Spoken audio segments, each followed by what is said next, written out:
So we do that every year, something different every year. Inside her home in Northville, Michigan. That's Rima's quote.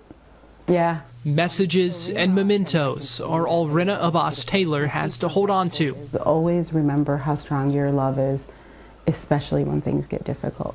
Of her sister, brother-in-law, nephew, and nieces.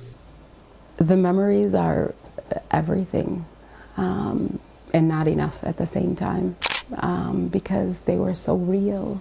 Rima Abbas, a doctor. It was about helping people. That's what mattered to her. Her husband, Aissam, a lawyer. Fairness and justice were important to him. Their kids, AJ. He was kind of like a wise old soul, too. Izzy. She had a heart of gold.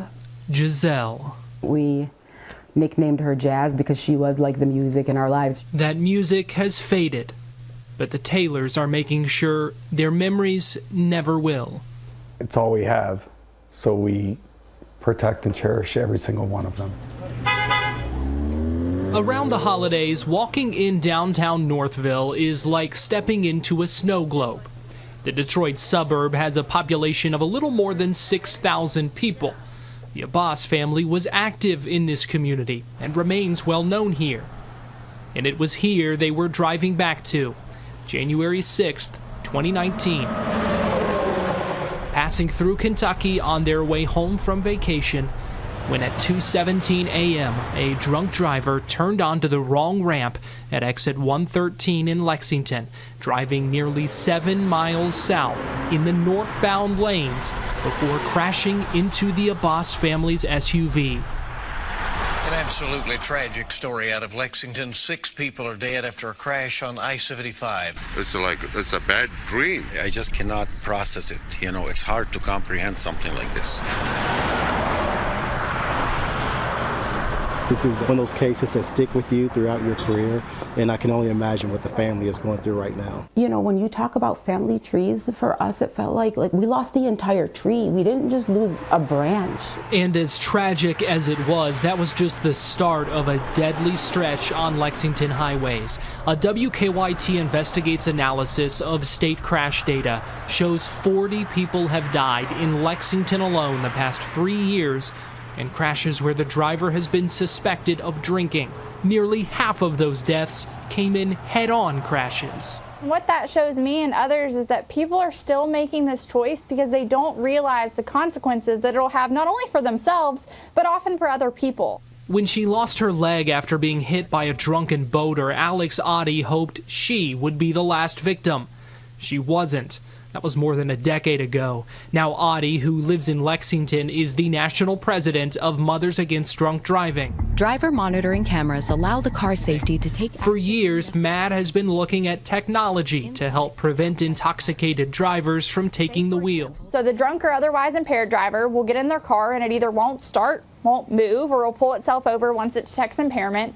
The sober driver will never even know it's there. And so many of these technology options are already in new cars. They're just not being used for this purpose. Advocates have been fighting for it in the halls of Congress. Now, the infrastructure bill signed into law in November will soon mandate it for new cars. There are always going to be people that make this choice that just don't want to listen. And so our role is to ensure through this technology that the car won't allow them to make that choice. The initial House bill calling for the technology mandate, filed by Michigan Congresswoman Debbie Dingell, was named for the Abbas family. We always kind of just stop by here on our walk back, sit a little bit. At a park just down the street in the Northville neighborhood these two families shared, friends have built a memorial bench. It's a piece of them that will be here forever. It's a part of them that's still here. I think that's been part of also the healing that we've gone through, is these are the spaces where we still feel them. Rena and her husband Tom come here daily, often updating these lost loved ones on their work with MAD in their memory. We understand now what that pain feels like, and we just could not in good conscience have another family go through what we went through without trying to do something to prevent that from happening in the first place. They know it's too late to save their family, but are confident in saving others because of them. you have loved ones on the road and you're saying drive safe, that expression doesn't mean anything to us anymore, because you realize no matter how safe you are, you can't control what's outside of your control. And so I hope that 10 years from now, that expression means something again to us. After the tragedy that touched this town in the shadow of the Motor City, now looking to the auto industry to prevent the next one.